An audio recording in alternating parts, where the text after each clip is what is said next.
Vauxhall Corsa 2010. The problem is it starts and runs fine until it starts getting warm, and then once it starts getting warm it starts running unevenly. Eventually the yellow engine light comes on and it just gets worse and worse. So having had a vehicle just like this before, I suspect that water's got between the coil pack and the spark plugs.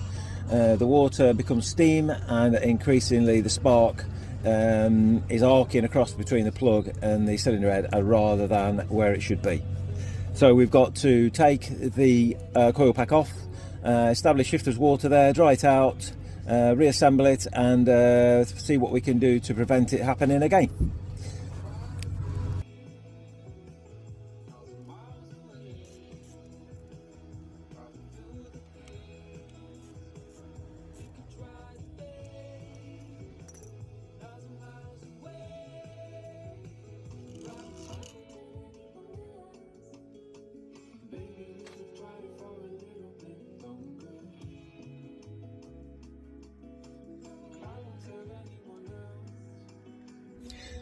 To remove the coil pack without damaging the seals or the spark plugs, I've adapted a tool with a piece of dowel, 2 M10 bolts, simply screw into the coil pack and pull gently upwards, giving a straight pull.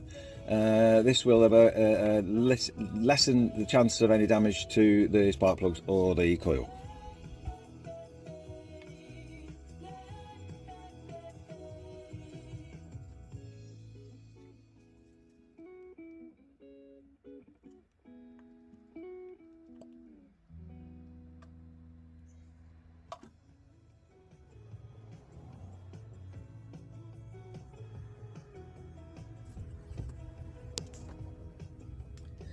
Once the coil pack's removed, you can take a look at the seals on the coil pack and see if there's any moisture.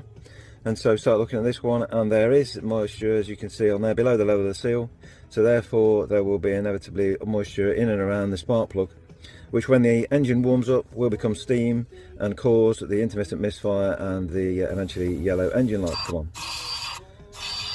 Now I have the use of a high pressure airline, so you can see the airline is drying out the spark plug holes. You can see the moisture coming out, some of it's ending on the framework where the coil pack rests, so all this moisture needs to be removed. The problem is, any moisture that's sitting on top of the seals as the engine cools down and the gas cools down around the spark plug is drawn downwards, and once it's in there, even the engine heats up and it evaporates again. There's no circulation of air, so the moisture stays there. While the coil pack's off, it's worth having a look inside these, and it should be only dry but not covered in green, so that's looking alright. But so they should all look nice and clean and not green inside. And if you do change coil pack, it's worth keeping the old one, because if you're pulling them off in the future, sometimes grip your spark plug and you end up with that, which basically if you haven't got one of these, you've got to get another one just for the sake of these rubbers. So if you change it, just hang on to that.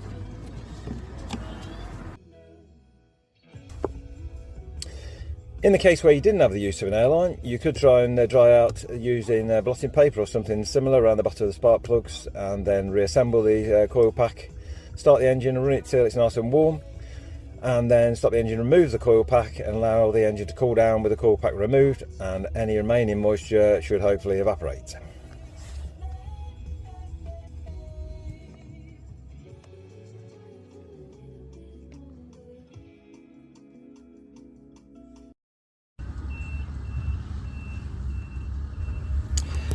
We see here's the seal which should prevent water from entering the engine bay from the windscreen area when the bonnet's closed. I've poured water onto the windscreen, and here you can see water's going past the seal and into the engine bay, and then eventually potentially on top of the coil pack cover, which is not waterproof.